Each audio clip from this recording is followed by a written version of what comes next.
ሰላም እንዴት ናችሁ? በሀገርም ከሀገር ውጭም ያላችሁ ውድ ኢትዮጵያውያንና ኤርትራውያን፣ በመጀመሪያ ስልኬን ያስቸግር ስለነበረ በጣም ይቅርታ ጠይቃለሁ። ስልኬን ፐብሊክ ይሁን ፍሬንድስ ይሁን አላየሁትም። ሲቀጥል ደግሞ ያላየሁበት ምክንያት ምንድነው? ስልኩ ያስቸግራል። ፐብሊክ ሳደርገው ፍሬንድስ ሳደርገው የሆነ ዝብርቅርቅ ያለ ስልክ ነው ያስቸግረኝ ነበር። አሁን ግን የስልኬ ችግር ተቀርፏል። እህቴ አበባ ስልክ ገዝታልኛለች እና በሱ ስልክ አሁን እየተጠቀምኩኝ ነው።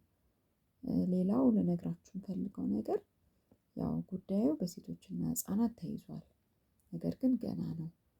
የደበደበኝም ህይወቴን ያበላሸው የደፈረኝም የልጅ አባትም ያው እንግዲህ ለህግ እንደሚቀርቡ ነው ማቀው። እስከማውቀው ድረስ የልጅ አባት አግብቶ ወልዶ ፊት ለፊቴ ነው እየኖረ ያለው። ሴቶችና ህፃናት ጉዳዩን ይዘውታል። ገና ነው፣ በሂደት ላይ ነው ያለው። ሌላው ግን ግልጽ ላደርግላችሁ የምፈልገው ነገር ምንድነው?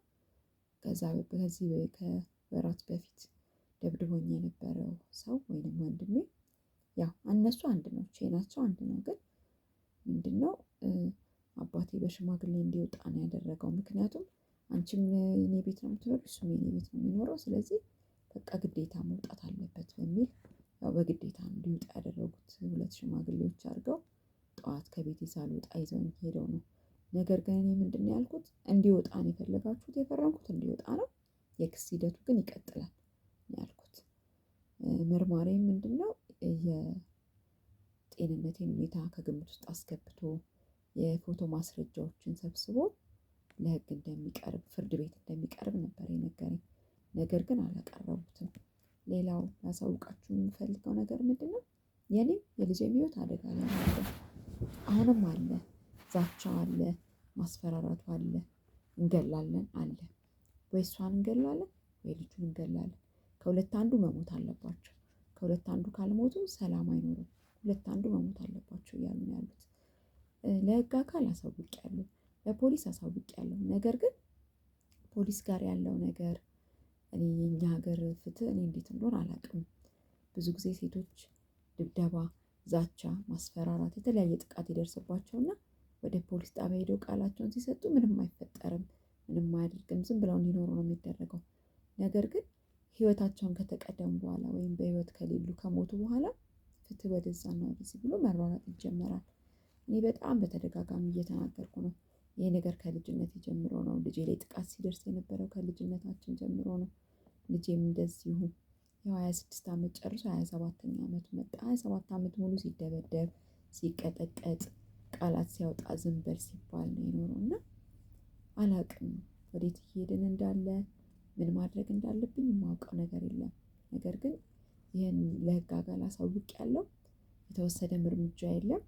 እንዲወጣ ነው የተደረገው። ከወጣም በኋላ አሁንም እኔ ዛቻ አለ፣ ማስፈራራት አለ።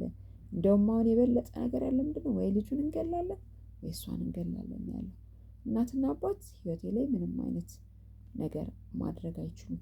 አንደኛ በህይወት ኖሮ እድሜያቸውን በሙሉ ሲያከብሯቸውም አላየውም። እናትና አባትም እያለ ነው ሲደበደብም የነበረው። ሲቀጥል ደግሞ ምንድነው ያለው ነገር ምንድነው? እኔ ለህይወቴ እሰጋለሁ፣ ለልጄ እሰጋለሁ። እኔ ወጥቼ መስራት አለብኝ። ወጥቼ ስገባ ልጄ ላይ በጣም ብዙ ነገር ይደርሳል። አሁንም ያለው ነገር ግን ምንድነው?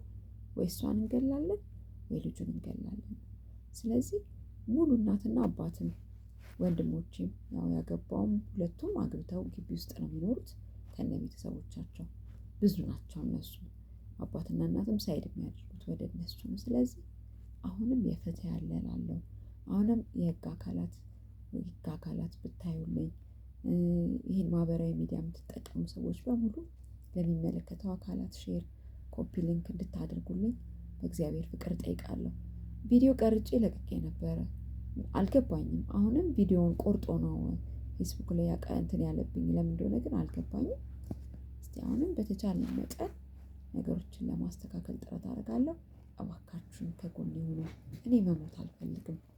እኔ ልጄን የሆነ ድርጅት እንኳን ሳላስገባ ልጄ የሚቀመጥበትን ቦታ ሳላይ ነፍሴም አታርፍም። እውነቴን ነው የምነግራችሁ። እባካችሁ ከጎኔ ሆናችሁ አግዙኝ። በቃ ምንም በጸሎታችሁ አይለኝ። በህግም ህግ የምታውቁም በሁሉም ነገር እኔን ማገዝ የምትፈልጉ ሰዎች እኔና ልጄን ዲዲያን ማገዝ የምትፈልጉ ሰዎች ከጎናችን እንድትሆኑ በእግዚአብሔር ፍቅር እለምናችኋለሁ። አመሰግናለሁ።